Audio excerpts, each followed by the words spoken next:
In 1977, veteran director John Frankenheimer threw his hat into the ring of 70s disaster movies with an absurdly plotted drama about terrorists exploding the Goodyear blimp over the Super Bowl. The movie was relatively unacclaimed, as was the book it was adapted from by its then first-time novelist. So there was absolutely zero indication that the author's second and third books would almost single-handedly and so radically change the landscape for crime portrayed in film and television ever since. That's because the author of Black Saturday was Thomas Harris. His second novel in 1981 was Red Dragon, and his third novel, released in 1988, was Silence of the Lambs. Creating a story and a genre with a psychological profiler at the heart of its narrative was groundbreaking. The skill with which Harris put the reader inside the mind of a hunter, trying to get inside the mind of a predator, is exhilarating. In the movie Manhunter, director Michael Mann would reprise the neon palettes and synthesizer-soaked soundtracks of his past TV efforts such as Miami Vice and Crime Story.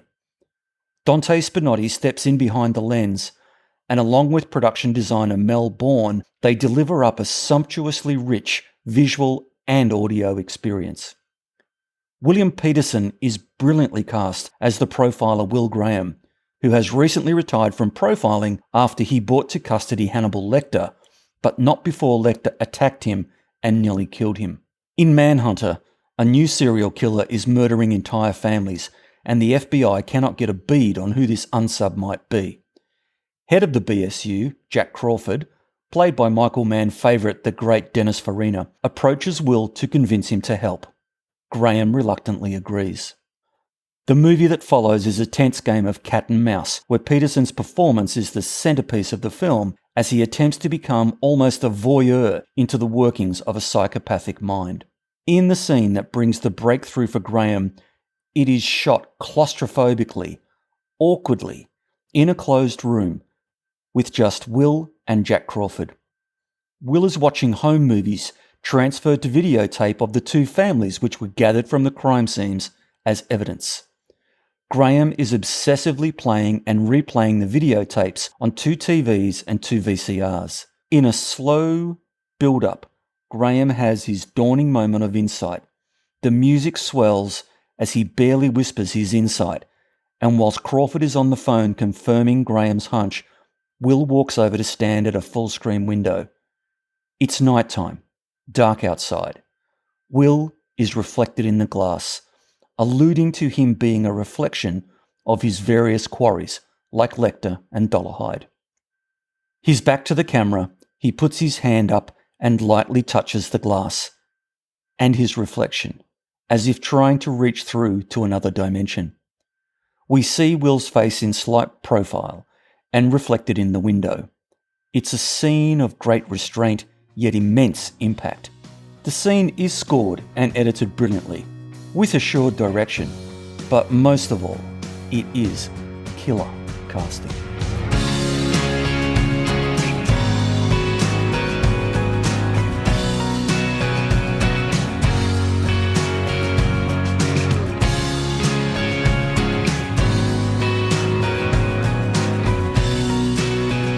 Hello, and welcome to Killer Casting. I am Lisa Zambetti. I'm a casting director in Los Angeles, probably best known for my work on CBS's long-running show Criminal Minds. Why are you smiling, Brian?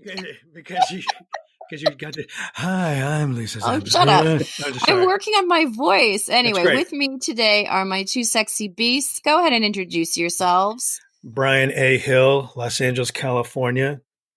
You'll never take me alive. And Dean Laffin from Melbourne, Australia, representing the Southern Hemisphere today. It's a beautiful day today in Los Angeles. It's crispy cool. It's just a beautiful day. And I really am so excited to talk to my beasts about my next obsession. Last time we talked about Mr. In Between, but we are in a totally different world now because we're going to be covering season 4 of the FX show Fargo, which I watch on Hulu. So just a quick story, Fargo, the film by the Coen brothers, starring Frances McDormand, Steve Buscemi, and so many other great actors. It's one of my favorite movies. And I think it just created its own genre. It's just an incredible piece of work. But for some reason, when the series came out, for whatever reason, I didn't start watching it, even though trailers look great and the casting by Rachel Tenner looks amazing. But I never tuned into it. And for some reason, season 4, which all I saw in the trailer was Chris Rock was in it, and that piqued my interest, and I started watching it. I had no idea if I needed to watch seasons 1, 2, or 3. I just wanted to see if it could stand alone. And this happens to me, Brian. I don't know if this happened when you were living with us, but do you remember that the first episode of Game of Thrones I saw was The Red Wedding? And I had no idea who anybody was, what was happening. But I liked that because I like figuring things out. I don't like over exposition. I want to figure out what's happening. So I figured, hey, I'm going to try that with this season 2, but I shouldn't have worried because from what I can tell, it's a completely standalone season. I don't feel like I'm missing anything out from the previous seasons, and I really just fell in love with it. There's things that madden me about it. There's things that pique my interest. It's just such a rich show, and we're not going to spoil all the major events in the series. I think right now at the time of this recording, it's episode 6 has aired. We're just going to talk about the first episode because there's so much to talk about. So if you've already seen it, you're going to love our breakdown of episode 1. If you haven't seen it, it's just going to give you a great deep dive into this world. Brian, what do you think? And you wanted to make a proclamation. Yeah. So my point of view is of someone who has watched the previous seasons. And I'm a huge fan of Noah Hawley. And I came to the Fargo series, that first season, with a lot of mistrust because the whole notion of the reboot, the reimagining, whatever you want that word to be, I think is hot garbage. And I hate it. So the idea of taking this iconic movie and making it into a series, I thought, oh, they're going to fuck it up. But I was blown away by the first season and by the performances and by the surprises from episode 1 on. It broke the mold in so many ways, in the ways that I think all of us enjoy, right? They didn't fall into these kind of standard traps. They weren't afraid to kill their babies without giving anything away. So I've watched all of the previous seasons, plus I've watched Legion. So I'm judging this season based on his broader work. I'm also judging in the context of previous mob entertainment, right? So Godfather 3 was judged against a new kid in town, Goodfellas, plus also the previous 2, plus everything that had come like after Godfather 2 and when Godfather 3 entered the marketplace. And we have so many documentaries, books, movies about the birth of the American mafia that even the most casual viewer can have a better than working knowledge of the nuts and bolts of the mafia in this country. All that being said, I'm also terribly uncomfortable with being a critic, because I think most critics and modern criticism lack an intellectual rigor, and the internet has only amplified anonymous cruelty and critiques. It almost ventures on a kind of revenge porn. So like the gold standard is Robert Brustein, the theater critic, who was a practitioner. And I think that's the thing that separates him from so many other critics. So I went back and I looked at the first 2 seasons, first episodes, to see how I felt about the introduction of those stories compared to my feeling about the introduction of this season story. So I'm saying all of this to preface that I'm going to be the contrarian, I think, in the bunch. But I want it to be known that it is coming from a thoughtful place and from a place of real fandom. It's a beautiful, authentic looking production. It's grandiose in its vision, operatic in its vision, even if I think that it falls short. That's my caveat. Right. That's it. So I think that there's a huge difference between hate watching and snark watching and true reactions. Like Dean, he's a film buff and a TV buff, and a reaction from him as an audience member, and my own reaction, whether I'm a professional or not. So we're going to do that, have our reactions. And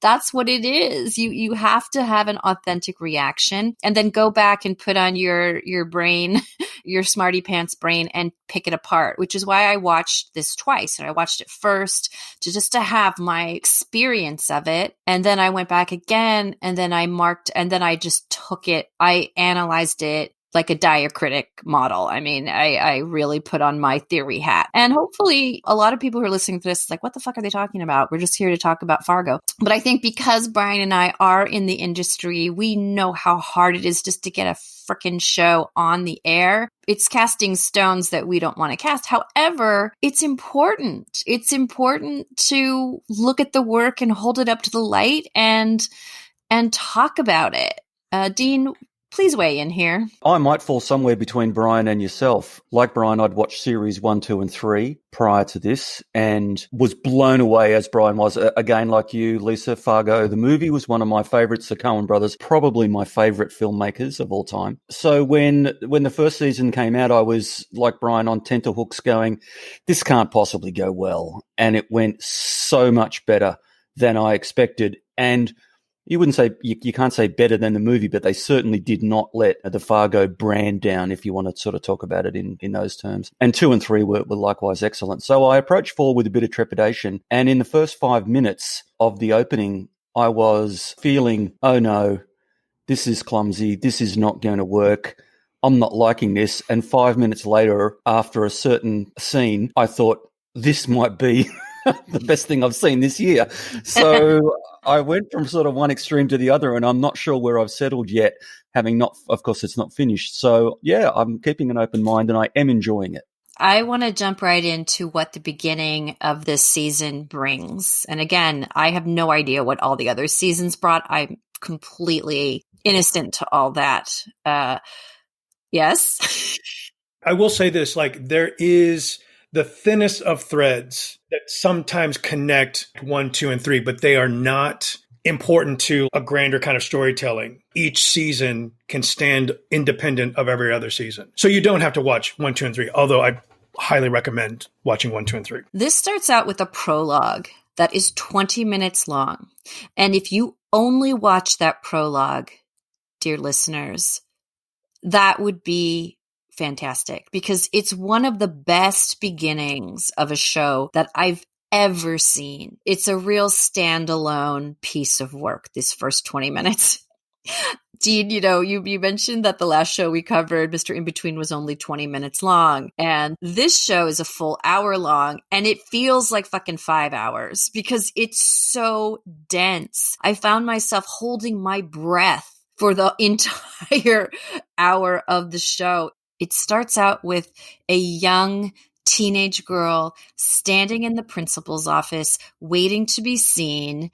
And just from the jump, you know so much. In the first 45 seconds of the show, the period, because you can tell because she's in a period costume. She's sitting there in the principal's office with the secretary is already looking at her with disdain and says, "What did you do this time?" And we can see through the window that the principal is beating the fuck out of another student. Now, I need to mention that the young teenage girl in the principal's office is Black. And the boy being beaten by the principal is also Black. And the principal is white and the secretary is white. So right away, it just tells you a lot about what's going on, that there's corporal punishment going on.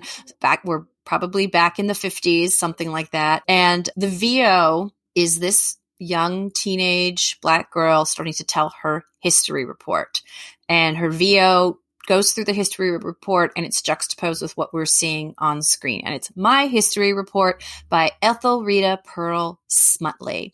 And her first quote is of Frederick Douglass, and it's, "I stand before you a thief and a robber. I stole this head, the limbs, this body from my master, and I ran away with them."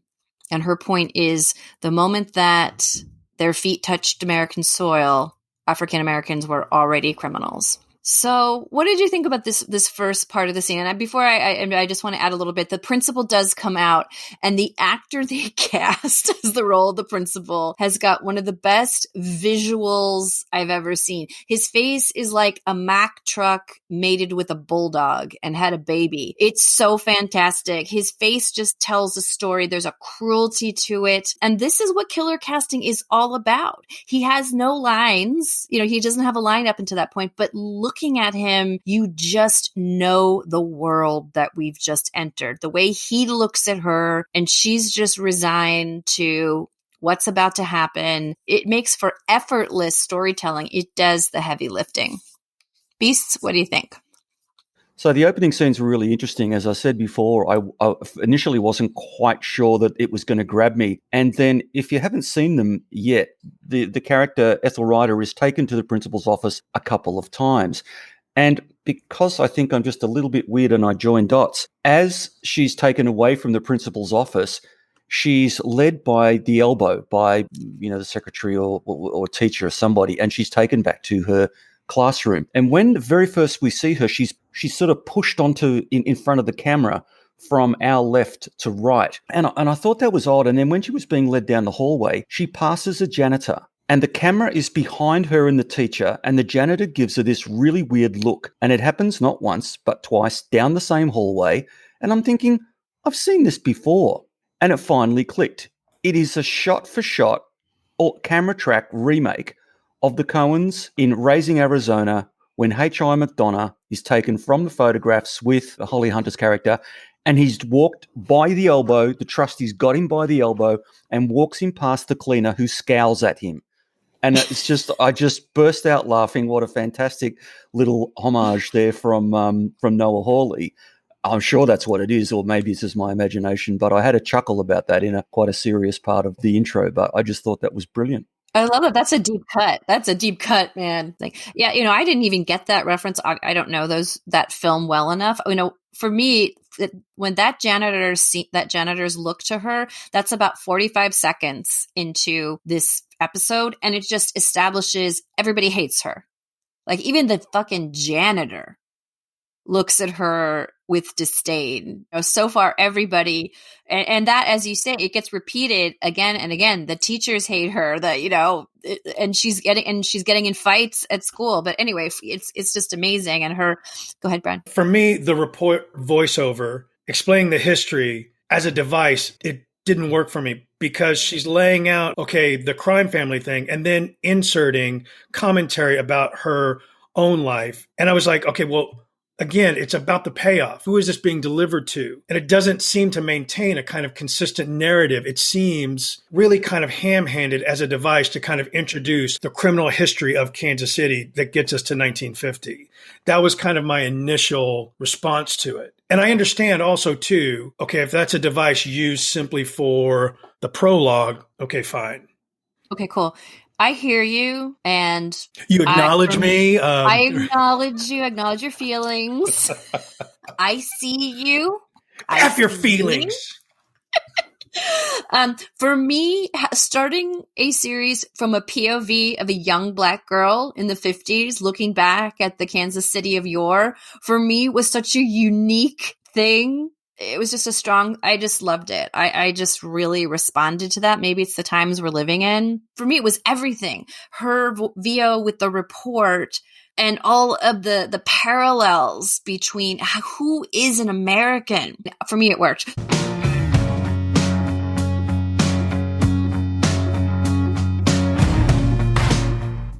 You sure about this?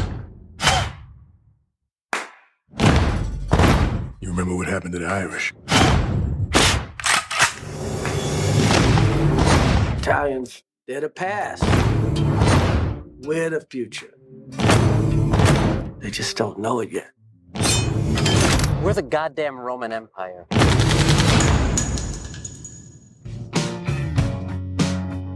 So just to set the scene, and I want to talk about the scenic elements too, which maybe you'll be a little bit warmer feeling about the scenic elements, Brian, than you are about the structure. But she starts off her report and she's talking about Kansas City of yore. And we start in front of a tavern. It says Joplin's, right? It's very clearly the center of town, a busy meeting place on a busy city. And the street is filled with horse-drawn characters. Everybody's in period costume. So we know we're not in the 1950s, right? We're back probably late 1800s, early 1900s, right? Top hats, cravats, all that stuff, period costume. And she says, in the beginning, there were Hebrews. They ran the underworld. And that's what you see in this speakeasy called Joplin's. You see a group of men all in sepia tones. You see the leader of this Hebrew underground mafia called Yev Moskowitz, played by the great actor Andy Rothenberg. And looks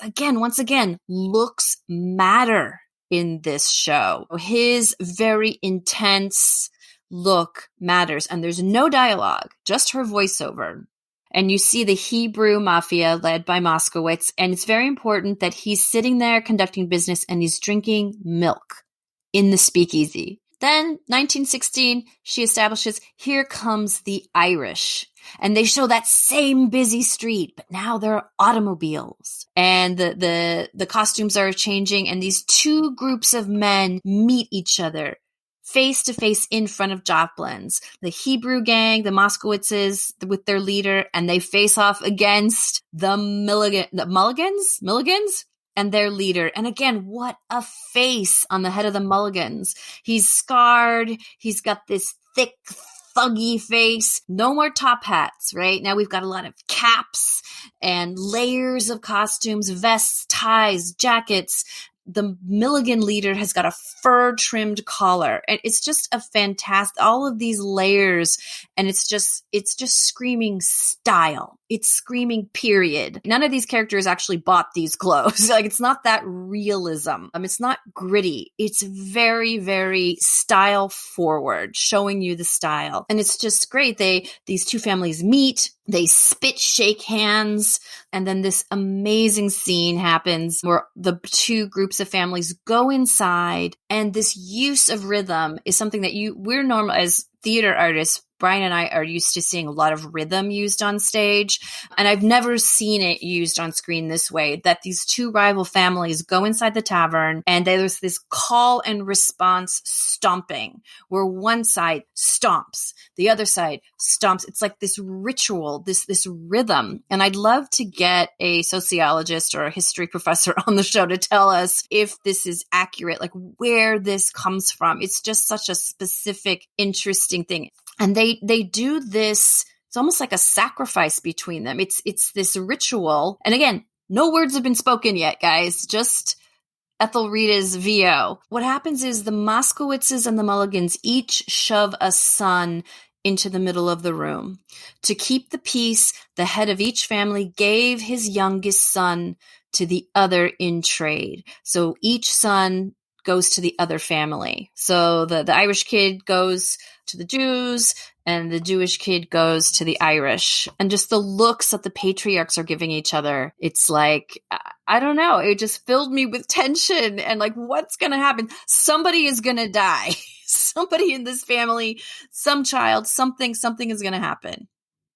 And as a device, I mean, especially with the Irish and the kind of, I don't know, gypsy heritage, it makes perfect sense that kind of trade would be enacted to keep the peace. It's a really great convention in the show and then continue, and then we'll go from there. And just the visuals of it all, just the spatial relationship. And I'm going to explain, this is a very heady theory stuff, but the spatial relationships between the actors, between the characters, the way that Noah Hawley paints the composition of the shots is, to me, really, really fascinating. Anyway, so the kids have been switched. Things kind of settle in. It looks like the little Irish boy has kind of settled in with the Moskowitzes. He sits with them at Joplin's, and the boy gets up to fetch more milk for the patriarch, Moskowitz. And he goes into the back room. He unlocks the back door, and what happens?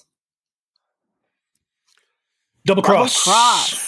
He lets in the Irish family, and this was clearly set up. Clearly, the Irish patriarch was like, kid, when you get on into the Hebrews, you're going to do this double cross. And the Irish come in with these Tommy guns or whatever they are, machine guns, and just mow all the Hebrews down. And it's an amazing shot. It's shot from above. You just see all these Irish thuggy guys filing into the saloon and just wasting everybody. And the little Irish kid, who betrayed them, he can't watch. He's not part of the bloodthirstiness of this. He's got to turn around and plug his ears. But his father is like, no way. You are part of this. Well done, boyo. and they bring in the little Hebrew boy, and the Irish patriarch makes his son murder the Jewish boy. And it's just, I mean, for me, anytime I see children in danger, children being part of violence, it really upsets me. That was the scene, Lisa, that when I said the first sort of 5-10 minutes, I was not sure. And then when that happened, I went, oh, okay, there's nothing off the cards, nothing off the table here, right? It's anything can happen. Okay, you better sit up and pay attention, because that was an amazing scene. Yeah, I mean, I think cinematically, I mean, in terms of, again, the operatic quality of it, the slow motion, the steady stream of men into the blast. You can see the blast through the glass window of the door that Rabbi's on the other side of, and the bullet holes going through the wall with the light streaking through. Yeah, the violence of it, it's like, it's intense. So what Noah Hawley is starting here, he's starting this repetition and this rhythm.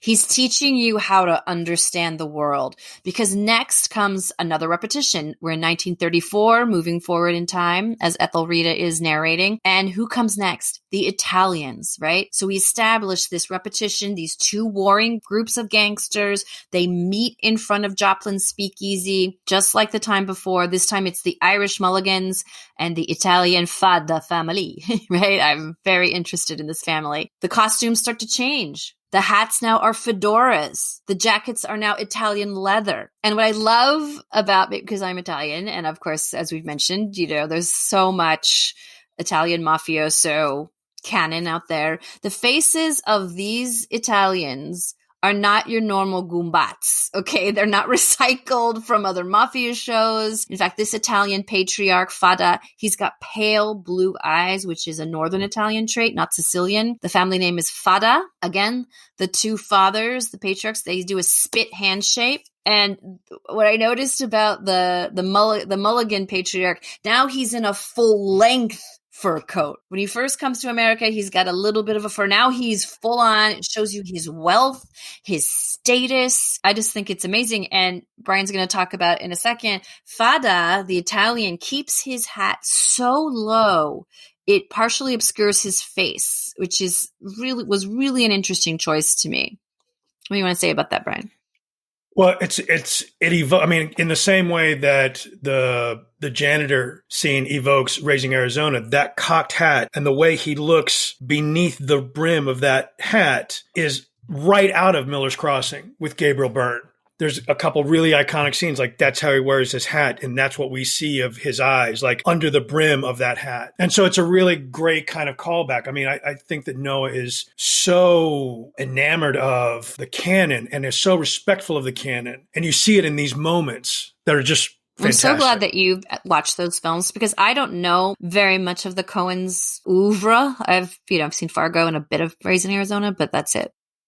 Just in terms of talking about casting, and they're not your kind of standard Goombas. I mean, I went to IMDb Pro. Most of these guys are Italian. They're authentically Italian, and there's a different vibe about Italian actors as opposed to Italian-American actors. Very much so. It's very, very different. So you can again, see it. Repetition. We go back. We're into Joplin's. There's going to be the sun trading ceremony. There's this stomping in this smoke-filled back room. But time has passed. That little Irish boy who was part of the double cross and trade, he's now a teenager. And there's a second younger son, he's probably about 8 years old, who's the new little Irish boy who's going to be part of this trade. He's nervous. He's biting his lip. Across the room, there's the Fada family with his son next to him, nervously waiting the trade. And Fada pushes his son to the center of the room. And what happens? Milligan starts to push his young son, but nah.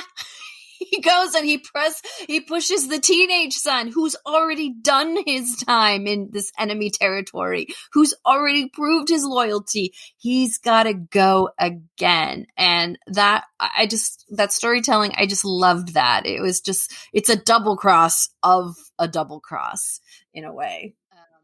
It's worth noting that teenage son, the Irish son that was originally given to the Hebrew family, has now inherited the nickname Rabbi. That's how he's known in the production, as Rabbi Milligan, even though he's not a rabbi, obviously. But yeah. It's funny because Ethelrita's voiceover, she's too smart for her own good. She can't hide her shine at her school. No matter what she does, she solves a math problem. The teacher hates that. The teacher just hates how smart she is. But she says, if America is a nation of immigrants, how do you become American? assimilation. Assimilation to become similar, but similar to what? And so here are these immigrants that are at each other's throats and trying to get ahead and achieve the American dream. But whose dream is it? How? It's just so interesting. And this time, the Irish teen who is so pissed at his father for giving him over to the Italians, instead of helping his father do a double cross, the Irish do a double cross. What does he do? He pulls a double cross, and he double crosses his own family. Well, now the question is, who is his family? His own biological family, he absolutely betrays. Yeah, absolutely, yeah. So he's wondering now, what's in this for me? How am I going to keep doing this? And this is the thing. And this is the thing about that scene when the exchange is made. You can see the wound. You can see the wound on his face as he realizes that he's now being exchanged a second time. In fact, we flash back to him, his younger self, going through the same experience the first time. And so we understand when he is at the door saying, I need to talk to my father. And then somebody comes in behind him and takes care of the Irish guy. And then the Italians come streaming in. You understand, like, oh, that wound was extraordinarily deeper than we anticipated. A quick break in this. In the prologue, you're in the past for a lot of time, but you keep getting flashes back to Ethelreda's life and you get introduced to her parents. Do you have anything to say, Brian, about the casting of her father? I do. He is not an actor. Like, I looked him up and he is a musician, and it shows that he's not. Talk about an what actor. you mean by that. So when we talked about Mr. In Between, right, we were blown away by the fact that Scott Ryan could not be trained and yet be so present in that role and like be so accomplished. And this character, I can see the strings, right? I can see that he is thinking a lot about being in a performance or being in front of the camera. It is not his natural expression. I mean, music is probably his more natural expression, and that comes across. He's not comfortable. And it's not just a function of like, he's uncomfortable in the social situation that he's put into in this story, given the time and given the marriage. It is the performance itself that is uncomfortable. It's so funny because I agree with you, but in a totally different way. He definitely made me uncomfortable. So just to say that Ethelreda's father, let's just call him Smutney, he's an undertaker, which is a very creepy and uncomfortable vocation to most of us. And there's a thinness to him. There's a creepiness to Andrew Bird. There's a crepiness to him. And there is something just very off-putting about him. He's so skinny and his suit doesn't fit him very well. His collar is much too big for his neck in some ways. And I mean, if you looked up an Undertaker, you would see this. This is the kind of archetype to me. So for me, it worked. And I was wondering, like, who is this guy? I've never seen him before. And, then I realized, and I looked him up, and he's an experienced actor, but he is a performer. He is used to being watched. And I want to get into that with you guys later when we talk about Chris Rock, who is also not known as being an actor, but he's sure as fuck is used to being watched and performs. But by the way, Lisa, I don't know if you know that that part was written specifically for him. Really? No, I didn't know that. Yeah. I came across that in the research. So, as you said, it's an odd casting, and I found him highly watchable, as you did. And he was awkward, yes, but in a way that seemed to fit the character for me. So you see Ethelreda with her father, and you realize, oh, okay, this is going to be a mixed racial family unit. And we're introduced to another character. Brian, you had to love this actress. You had to. I did.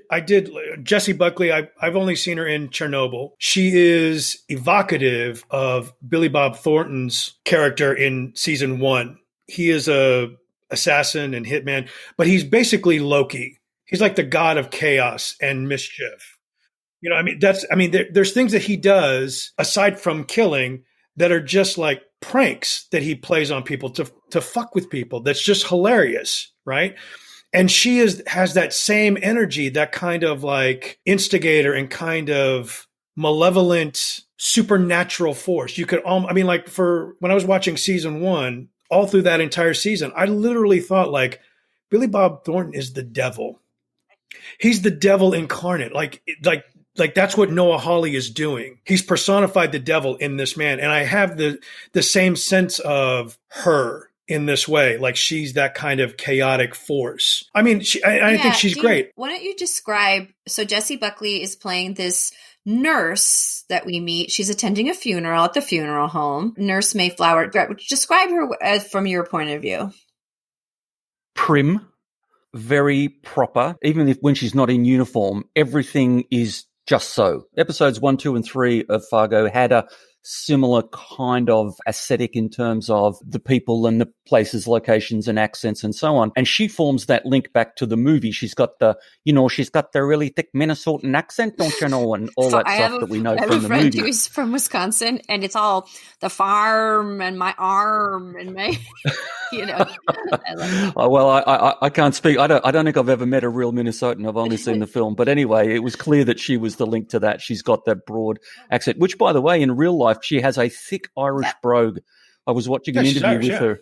Yeah, she's as thick as, Bono or whatever. Anyway, well, when I say thick, I didn't mean I just the accent. Anyway, right?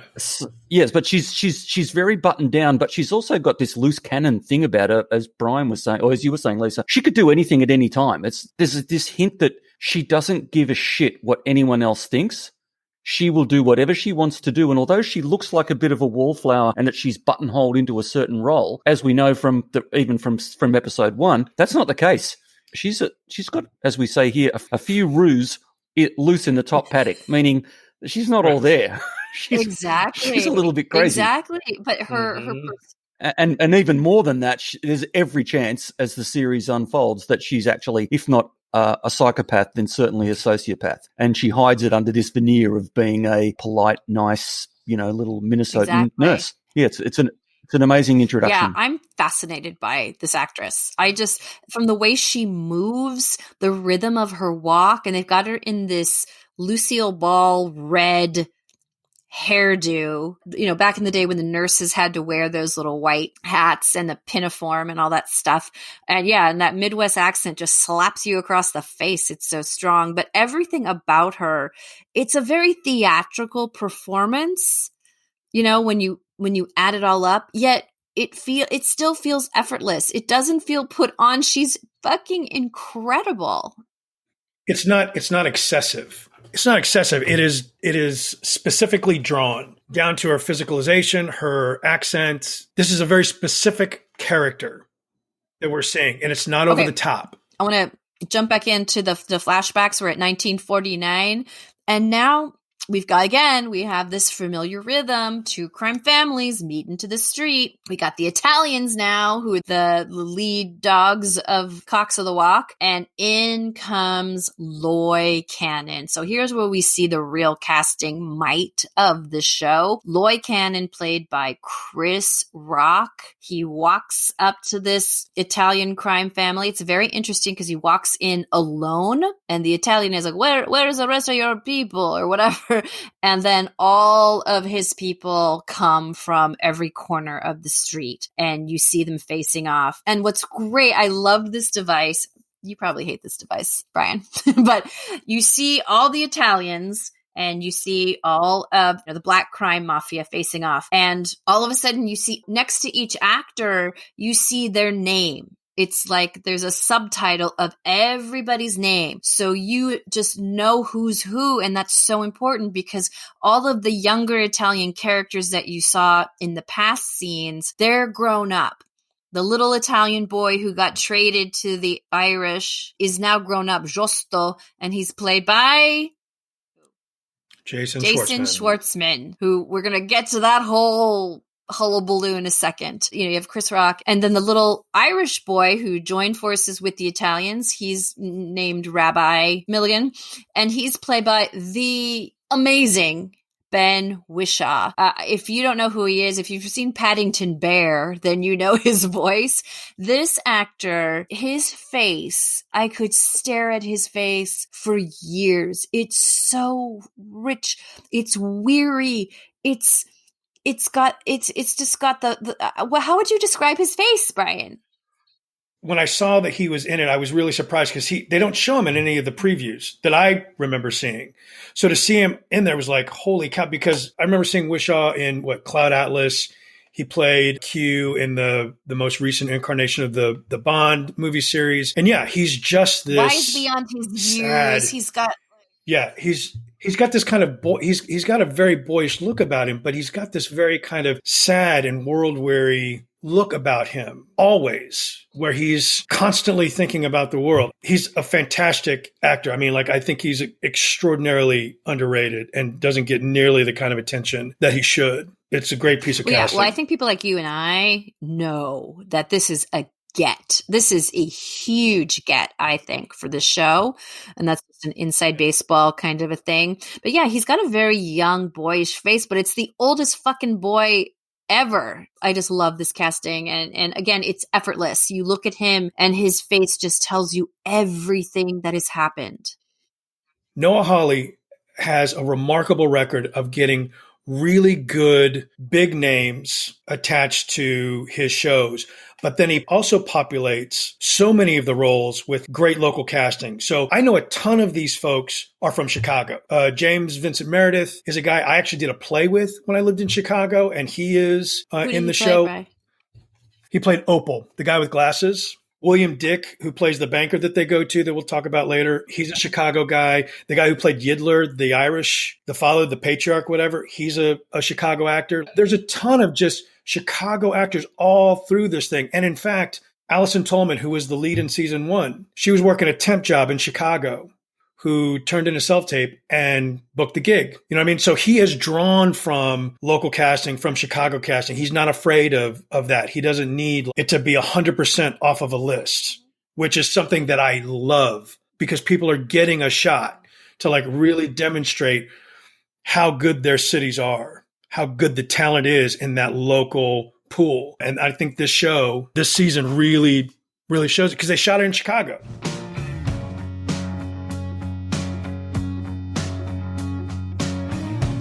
You know, this guy, Noah Hawley, writes the best parts in the world. And my character is from the 1950s. He's a crime lord in Kansas City. And it's just a fully formed character. He's a black man in the 50s trying to be a legal businessman and at the same time running a crime empire. He's a father. He's a husband. And, he's a complicated man in a world that is totally set up against him. And he is determined to come out on top. You're acting like I work for you. We got an alliance. And I know you think part of being an American is standing on my neck. But I see the window signs. No coloreds. No Italians. So we're both in the gutter together, like it or not.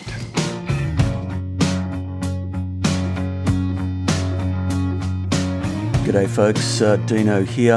Could I ask you a favour? If you're enjoying the pod, go to your listening app of choice and give us a nice big 5-star thumbs up. That will help other people find us. And one more thing. If you know somebody, family member, workmate, colleague, someone that you think might enjoy the pod, if you could take 5 seconds and just shoot them a link to the podcast and ask them to check it out and subscribe, that would be awesome. Thank you very much. And now back to the pod. So let's talk about the biggest casting get of this season is Chris Rock.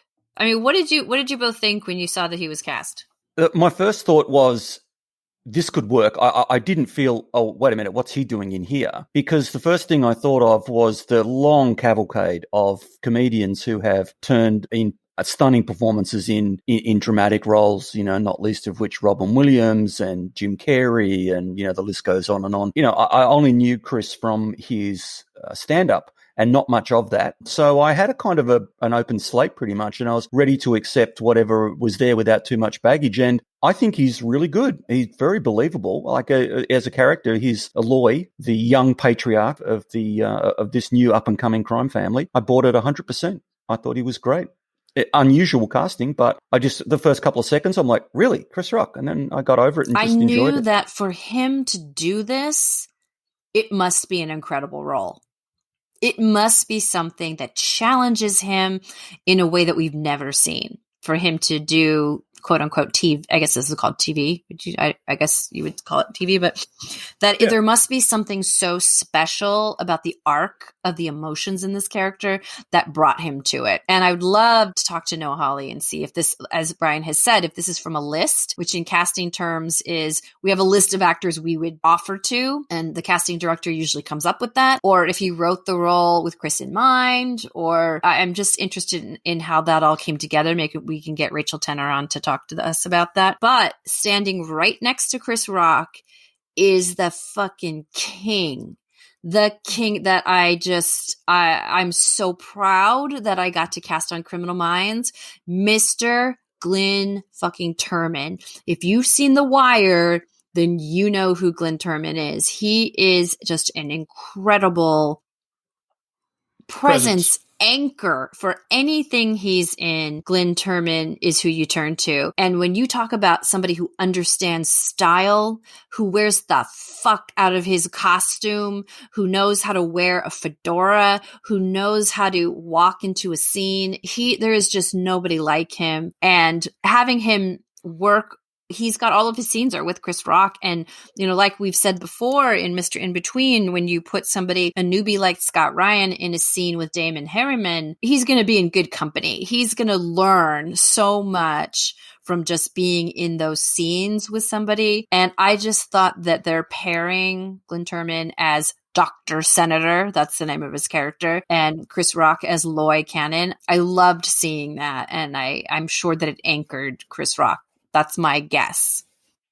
That scene where the families meet and they're on the street, I thought Chris Rock was really good in it. It wasn't until later scenes where it's him and Glynn Turman in a scene together where, for me, you see the mismatch in gravitas. For me, my first exposure to Glynn Turman was A Different World. I never saw that. I never watched that. Oh my gosh. I hate multicam comedy, like with a passion. You know what I mean? But then you see him on House of Lies, where he plays the father of Don Cheadle. And you want to talk about a guy who brings it, who's just like this ultra cool grandfather. And he really is amazing. And I think that for me, I started really buying Chris Rock in episode 4. There's a scene that I'll speak to there where I go, that's where I buy him. And I do buy him in this scene, like where the families meet on the street.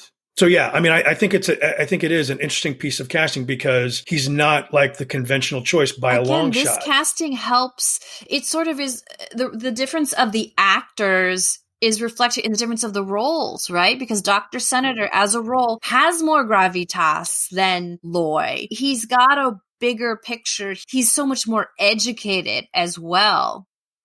But in terms of the dynamic though, okay, so like Michael Corleone as the new boss of the family after Don Vito dies, Tom Hagen is not an equal to him, even though he's younger, even though he's the new boss. Tom Hagen is not an equal. He is in subservience to him. He serves him. And that's the difference to me. Like Dr. Senator is the consigliere. Essentially, he's consigliere, right? I think that the energy that he brings is of a bigger, more powerful presence.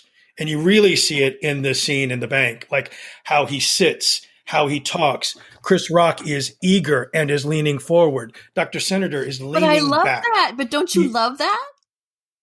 I don't love it or hate it. I don't have a feeling about what that particular framing looks like. But for me, like what it means, how I translate that as a viewer, that's what I am just making commentary on. I'm not saying that Chris Rock's performance is bad. It's not. And in terms of like the dynamics and the power dynamics in both families, it's very clearly drawn with Dr. Senator and with Loy. It's not so clearly drawn with the Fada family. The other great thing about Glynn Turman, he was married to Aretha Franklin. I just realized that.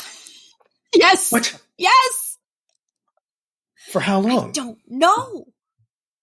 I had no idea. Good Lord. Well, that guy's cool, though. All right. So just to speed forward, so we know what's going to happen. These two families are going to trade sons. Chris Rock, Loy Cannon, is going to give his little son Satchel over to the Italianos, and they're going to trade Fada's youngest son to the Black Mafia. And it's this still, we know what's going to happen. The families face off. But this time I felt like there was a lot more emotion on the part of Loy Cannon giving his son over. It wasn't just this is how it worked. He was much more uncomfortable with it. You felt a lot more emotion for his child than you had in all of the previous trades. Well, that's because Noah shows us Satchel's reaction in the car prior to that ceremony. He's not having it. I mean, we're in a modern era. It's 1950, you know what I mean? And the kid doesn't want to go.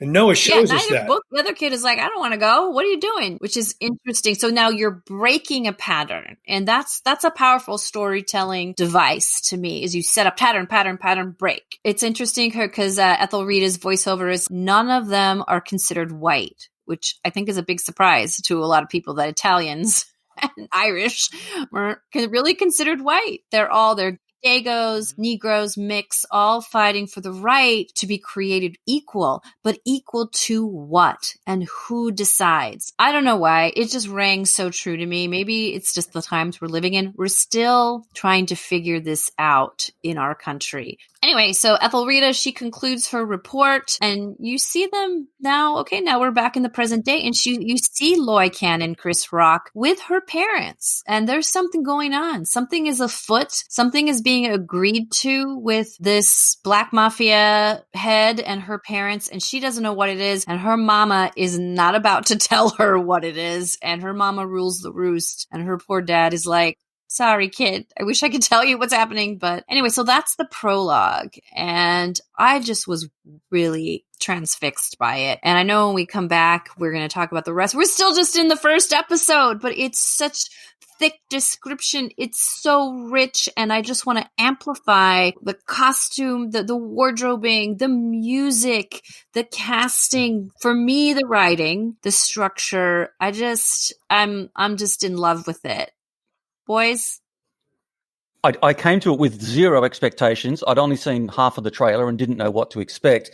And it seemed to me that especially that 25-minute opening prologue, which, by the way, you end up holding your breath. You're just waiting for it to unconsciously, you're like, where are the titles? What's going on? How long is this going to go on? And like you said, 25 minutes in before you get the opening titles to the ep, which is amazing. But the device of showing the succession of others, right? It starts out with the Americans, and then there's the Jews are the others, and then they become assimilated, and then the Irish are the others, and then the Italians are the others, and then the blacks are the others, and then what have we all been experiencing around the world in the last, 10, 20 years? It's a succession of others. Assimilated, but assimilated to what? Yeah. Assimilated to what? Yeah, when you tip multiculturalism, right? You tip a whole bunch of ingredients into a dish. Well, assimilated to what? And I just thought that was a brilliant device in the opening 25 minutes to just make that point that America's a melting pot, like Australia is, but we keep falling for this idea of others. Any last thoughts, bro?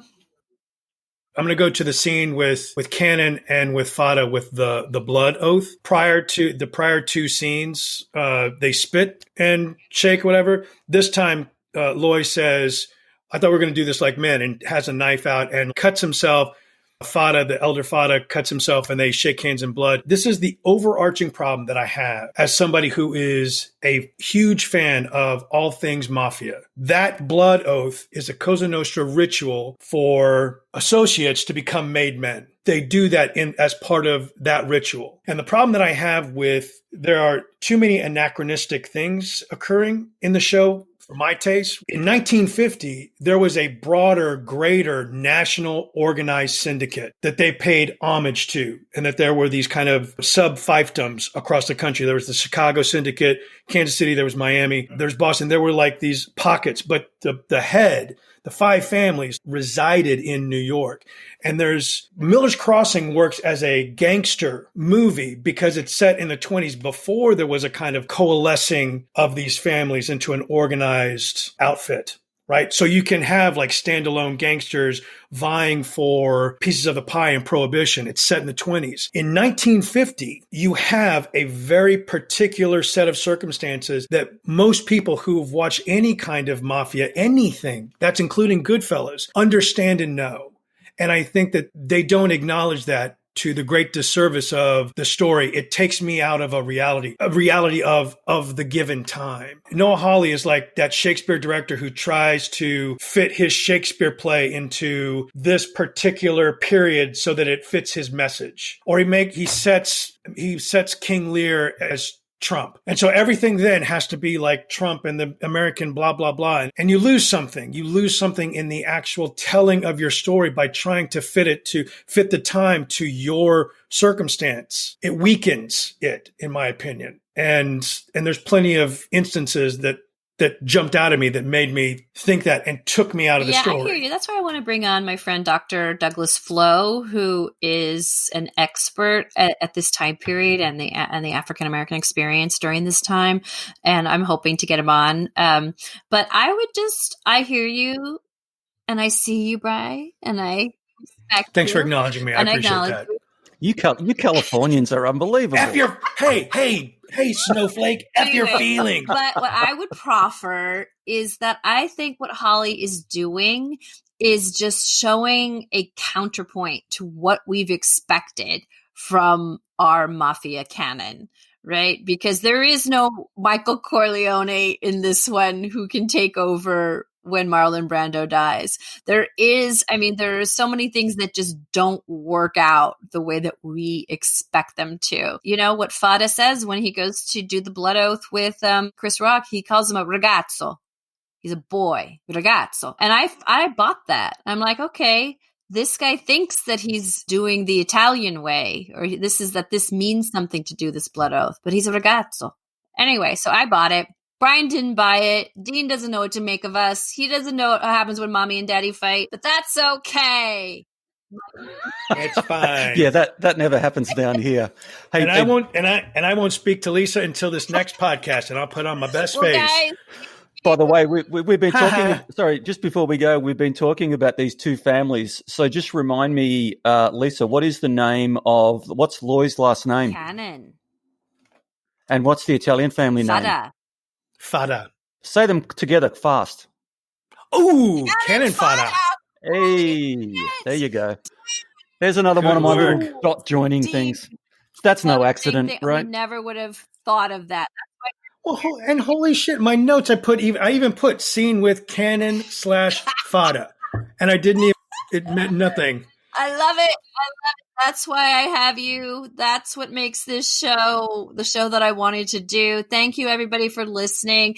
This is Killer Casting. Until next time.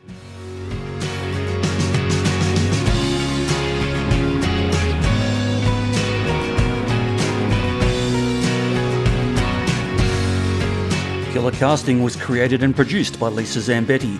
Sound editing by Dean Laffin from Real World Productions. Logo art by April Laffin. Theme music provided by Amphibious Zoo Music. And Big Fat Opinions provided by Brian Allen Hill.